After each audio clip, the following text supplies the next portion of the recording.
दोस्तों, supreme court ने मोदी सरकार के वक्फ कानून को पूरी तरीके से पलट दिया है।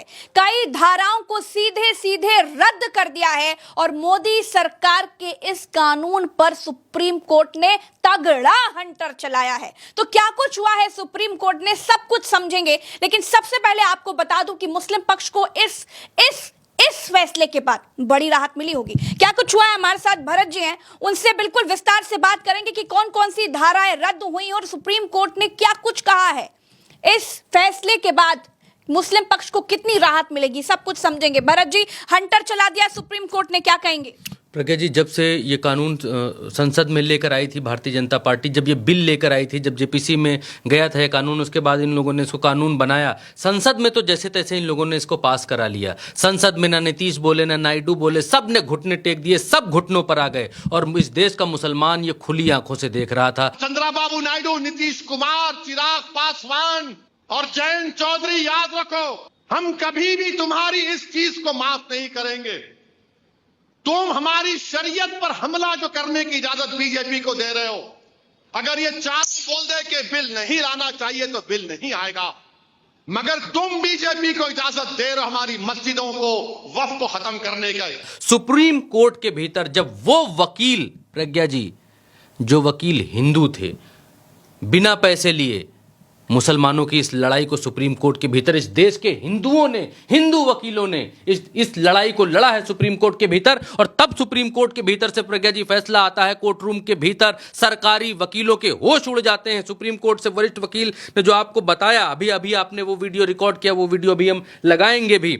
क्या क्या रद्द किया है सबसे पहले मैं बता देता हूं प्रज्ञा जी। सबसे पहले धारा 3R, ये क्या कहती थी? ये कहती थी, इसमें एक शर्त थी कि व्यक्तियों को वक्फ बनाने के लिए कम से कम 5 वर्षों का इस्लाम का अनुयायी होना चाहिए। मतलब सरकार इतना ज्यादा मुसलमानों की भलाई सोचने लग गई कि सरकार ने कहा कि अगर किसी व्यक्ति को वक्फ में दान देना है तो उस व्यक्ति को मुस्लिम धर्म अपना लेने के बाद 5 साल तक मुसलमान धर्म में रहना पड़ेगा। 5 साल तक मुस्लिम धर्म को फॉलो करना पड़ेगा, प्रैक्टिस करनी पड़ेगी, उसके बाद आप किसी को आप वक्फ दान दे सकते हैं। यानी अगर कोई आदमी मुसलमान बनना चाहता है और अपनी जमीन दान देना चाहता है वक्फ को, तो 5 साल तक का लॉकिंग पीरियड है। ऐसे लॉकिंग पीरियड लगाया था जैसे हेल्थ इंश्योरेंस में लगाते हैं कि भाई अगर आपको डेंगू हुआ, मलेरिया हुआ, ये फलेरिया और फलाना हुआ तो 3 महीने और फिर 3 साल वाली जो गंभीर बीमारियां हैं तो लॉकिंग पीरियड है।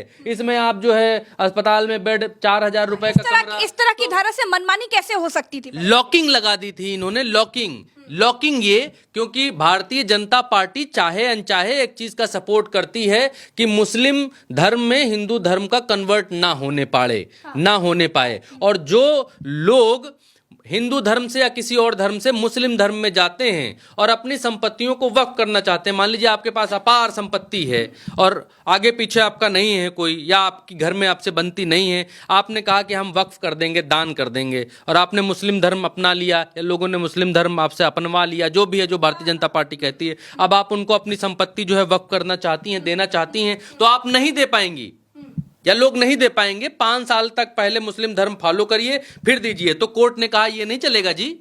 अगर कोई भी ABCD आदमी मुस्लिम धर्म कन्वर्ट होता है, जाता है, तो वो चाहे 1 दिन का मुस्लिम हो, 2 दिन का मुस्लिम हो या 2000 साल का मुस्लिम हो, जब चाहे तब उसकी संपत्ति, उसकी चीज जब चाहे तब दे दे। तो ये दूसरी कौन सी धारा? धारा 3R, इसको रद्द कर दिया सुप्रीम कोर्ट ने। बोले रद्द, ये नहीं चलेगा, काम खत्म, हटाओ इसको।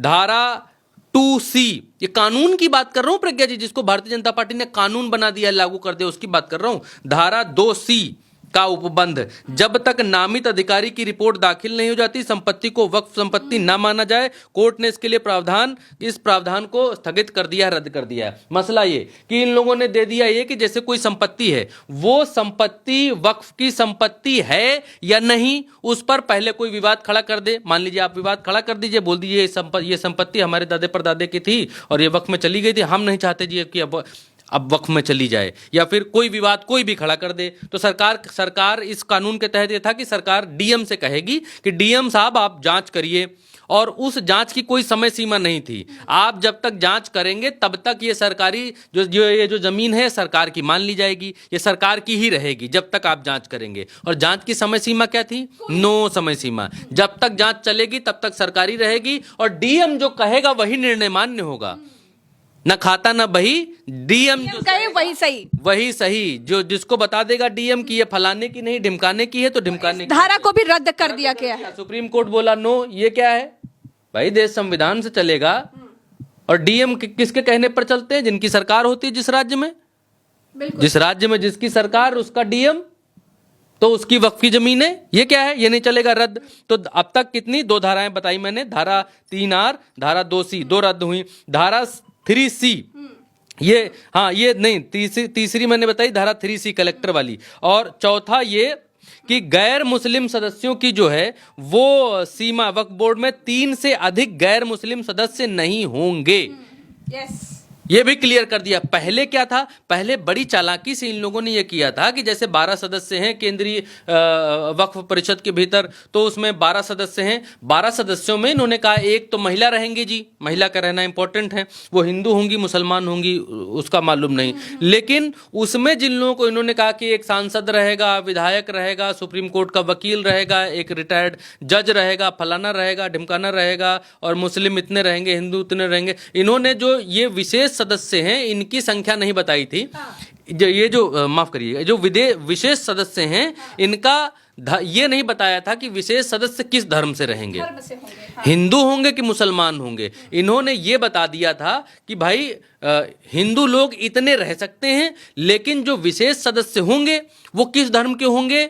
विशेष सदस्यों का कोई धर्म नहीं होगा, इसमें यह कह दिया गया था। तो विशेष सदस्यों में भी तो कौन विशेष सदस्य होंगे? भाई भाजपा के ही इर्द गिर्द घूमने वाले विशेष सदस्य होंगे ना। कुल मिलाकर इस धारा से ये साफ नजर आ रहा था कि शायद कहीं ना कहीं शायद नहीं प्रज्ञा जी, कम से कम 8 से 9 लोग हिंदू सदस्य हैं। 12 लोगों की के हाथ में ये दी जा रही थी। 12 लोगों की सदस्य कमेटी में कम से कम 7 से 8 लोग ऐसे हो रहे थे जो हिंदू थे। मतलब वक्फ कमेटी में मुसलमान ही अल्पसंख्यक हुए जा रहे थे अपनी कमेटी के भीतर। तो अब ये कहा गया है कि मुसलमान 4 से हिंदू गैर मुस्लिम जो हैं वो 4 से ज्यादा नहीं होंगे किसी भी सूरत में। और जो सीईओ होगा वो मुस्लिम ही हो, ये भी कहा है। मुस्लिम हो सदस्य जो है, जो मेन सदस्य है। तो इन्होंने पहले अभी तक तो बनाया था जो अल्पसंख्यक मंत्री है, जैसे किरण रिजिजू हैं अभी अल्पसंख्यक मंत्री, तो क्या वो मुसलमान हैं?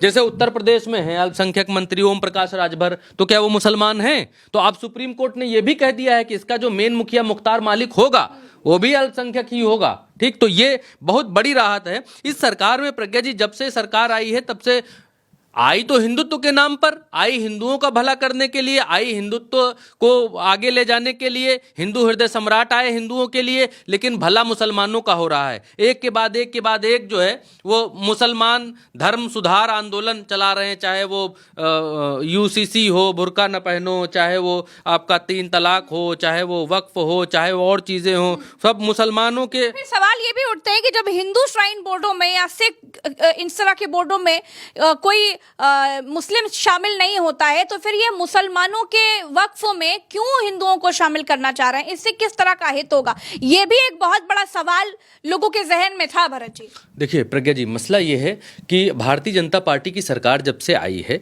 भारतीय जनता पार्टी की सरकार ने पहले कंपनियों को प्राइवेट किया। आपको मालूम ही है उस पर क्या जाना। एयर इंडिया को टाटा के हाथ बेच दिया, रेलवे में प्राइवेटाइजेशन आ गया, जितनी हमारी बड़ी कंपनियां थी उन कंपनियों में जो है प्राइवेटाइजेशन घुसेड़ दिया। ठीक है, अडानी अंबानी ठेका लेने लगे, एयरपोर्ट का ठेका लेने लगा, अडानी के पास चला गया। उस कहानी में जाएंगे, लंबा चलेगा, लंबा जाएगा। अभी पिछले 2 साल से इस सरकार ने क्या किया है, बहुत कम लोगों को ये जानकारी होगी, बहुत कम लोगों को, मीडिया में भी नहीं आया होगा, गारंटी करता हूं मैं।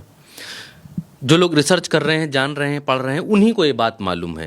भारतीय जनता पार्टी की सरकार ने अभी कुछ दिन पहले जो शत्रु संपत्तियां थीं इस देश में प्रज्ञा जी, इस देश में, बहुत बड़ी बात कह रहा हूं मैं, इस देश में जो शत्रु संपत्तियां थीं जिनका अभी तक मालिकाना हक सरकार के पास था, उन शत्रु संपत्तियों को नरेंद्र मोदी सरकार ने बेच डाला है। प्रज्ञा जी, बेच डाला है शत्रु संपत्तियों को प्राइवेट लोगों के हाथे। जो जितना पैसा दिया बोली लगी और उन संपत्तियों को बेच डाली। अरबों खरबों की जमीन बिक चुकी है प्रज्ञा जी, आज की तारीख में बोलियां लग चुकी हैं। और शत्रु संपत्ति मतलब कि वो संपत्ति जो बंटवारे के दौरान जो लोग पाकिस्तान चले गए, जिनका बिल्कुल जिनके मालिकान दूसरे देश चले गए, उन्होंने वहां की नागरिकता ले ली, तो वो जो संपत्ति यहाँ बची वो शत्रु संपत्ति कहलाई, और उसी शत्रु संपत्ति को भी भट्टा बैठा दिया, बेच दिया। किरण रिजिजू ने संसद में प्रज्ञा जी जब ये बिल पास हो रहा था तो उस समय ही किरण रिजिजू ने बोला था कि इस संपत्ति को कैसे मोनेटाइज करना है,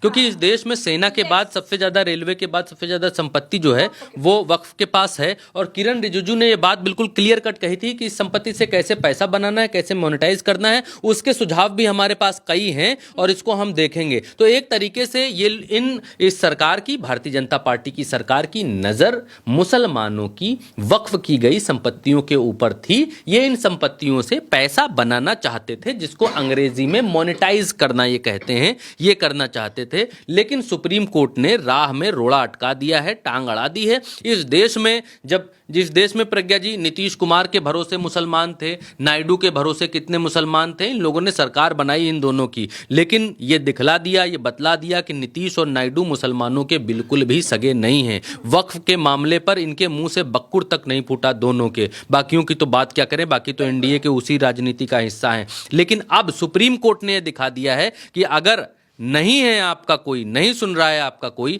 तो हम सुनेंगे। इस देश के चीफ जस्टिस ऑफ इंडिया ने यह दिखा दिया है कि हम ये बिल तो नहीं रद्द कर, पूरा कानून तो नहीं रद्द कर रहे, लेकिन जिन कानूनों, जिन धाराओं में मनमानी थी, जिन धाराओं से ये मनमानी करना चाहते थे, उन धाराओं को हम रद्द कर रहे हैं, हटा रहे हैं, क्रैश कर रहे हैं, डस्टबिन में डाल रहे हैं उन धाराओं को। उन धाराओं का कोई इस्तेमाल अब नहीं होगा। पूरा लिखा जाएगा जो भी आदेश है सुप्रीम कोर्ट का, और उसके बाद जी क्या ये कहा जा सकता है कि एक तरह से मुस्लिम पक्ष को बड़ी राहत मिली है, बड़ी जीत मिली है, क्योंकि 50% तो अब जीत हाथ में आ गई है, वो भी तब जब इस तरह की मनमानी वाली धाराओं को रद्द कर दिया गया तब।